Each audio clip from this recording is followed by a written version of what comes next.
Le Nord appelle, tous répondent. Le temps des batailles finales commence. L'armée de Père Dragon remontait lentement vers Winterfell. Les Immaculés marchaient en silence, les orphelins des sables masqués avançaient dans le vent. Drogon volait au-dessus d'eux, immense et fatigué. À ses côtés, Rhaegar, le jeune dragon des Dardes, encore maladroit, le suivait au loin. Sur les remparts du château, les bannières claquaient dans le vent. L'ultime bataille allait commencer.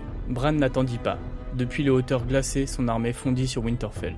Géants et marcheurs blancs, tous avançaient dans un silence oppressant. Sansa organisait la défense intérieure, elle donnait ses ordres avec calme, même si ses yeux trahissaient la peur. Dans l'ombre, Arya frappait vite et fort, toujours invisible, toujours précise. Sur le champ de bataille, Sandor Clegane affrontait un géant. Il hurla, frappa de sa hache, et le monstre s'effondra dans un grondement sourd.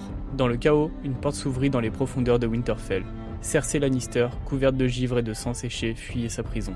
Elle retrouva Tyrion sur le champ de bataille. Il la regarda, surpris, incrédule. « Je sais ce que tu penses, mais je ne m'aurais pas enfermé. » Ils combattirent ensemble, une dernière fois. Une escouade de marcheurs les prit pour cible, mais ils résistèrent côte à côte. Puis une lance de glace traversa le champ et transperça Cersei en pleine poitrine. Tyrion courut vers elle, il la vit tomber à genoux, le souffle court, il arriva à temps pour la voir vaciller. Elle murmura « Dis-leur que j'ai essayé ». Elle mourut seule, les yeux fixés vers le ciel. Tyrion se pencha, lui ferma doucement les paupières. Près des écuries en ruine, un enfant du Nord hurlait sous les gravats. Sansa courut, elle se glissa sous une poutre effondrée, tenta de tirer l'enfant, le protégea de son corps quand un mur céda brusquement.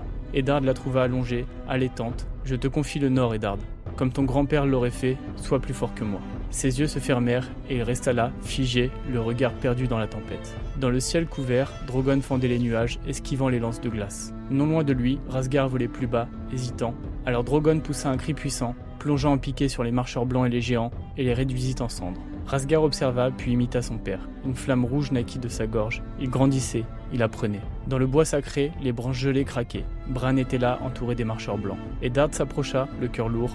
Le roi ne sourit pas, il murmura. Ceci n'était qu'un avertissement. La vraie guerre arrive, sois prêt. Il leva la main, et d'un seul geste, l'armée des morts se retira. Sans un bruit, ils disparurent dans le blizzard. Plus tard, sur les murs de Winterfell, Daenerys, Arya, Tyrion et Eddard contemplaient les ruines. Les torches éclairaient à peine les visages fatigués. Eddard, encore couvert du sang de la bataille, parla le premier. « La prochaine fois, c'est nous qui frapperons à Port-Réal. »